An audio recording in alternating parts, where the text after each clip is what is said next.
दर्शन मात्र से भक्तों के सारे पाप और कष्ट दूर हो जाते हैं। आइए जानते हैं घुमेश्वर ज्योतिर्लिंग से जुड़ी पौराणिक कथा और महत्व। जहाँ हर आंसू भगवान के दरबार तक पहुँचता है, यह कहानी उसी भक्त के है जिसने भगवान शिव को स्वयं धरती पर आने पर विवश किया। यह है घुमेश्वर ज्योतिर्लिंग की दिव्य कथा, जहाँ आज भी चमत्कार होते हैं।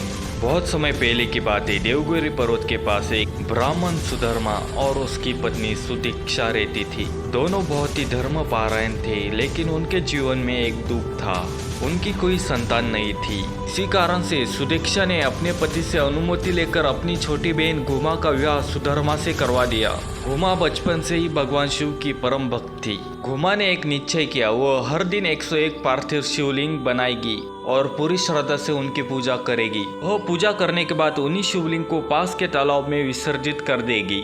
उसकी गहरी भक्ति से प्रसन्न होकर भगवान शिव ने उसे एक सुंदर पुत्र का वरदान दिया। घुमा और सुधर्मा खुशी से भरभरा उठे, परंतु जब सुदीक्षा ने घुमा के पुत्र को देखा तो उसके मन में ईर्ष्या घर कर बैठी। ईर्ष्या में अंधे होकर उसने घुमा के छोटे बेटे को तालाब में फेंक दिया, जिससे उस मासूम बालक की मृत्यु हो गई। इन घटना से पूरा परिवार दुखी हो गया। घुमा ने भगवान शिव की प्रार्थना की, क्योंकि भगवान शिव उसके पुत्र को वापस ला सकते हैं। घुमा ने और भी गहरे भक्ति से भगवान शिव की आराधना शुरू कर दी। उसकी अपार श्रद्धा देखकर भगवान शिव स्वयं प्रकट हो गए। उन्होंने घुमा के मृत्यु बेटे को जीवन दान दिया और कहा, तेरी भक्ति अमर रहेगी, मैं सदा यहाँ निवास करूंगा। भगवान शिव ने वहाँ पर एक घोषणा की कि इस स्थान पर मैं शिवलिंग के रूप में सदा वास करूंगा, और इस तालाब को भी एक पवित्र स्थान बना दिया भगवान शिव ने। इस तरह से यहाँ पर घुमेश्वर ज्योतिर्लिंग स्थापित हुआ। अभी सभी भक्त इस शिवलिंग के दर्शन करने से सभी दुख और पापों से मुक्ति पाते हैं। माना जाता है कि इस तालाब के जल से स्नान करने से सभी भक्तों की अगर शिव उसके राजधानी लंका में निवास करे तो वह अमर और अविजयी हो जाएगा।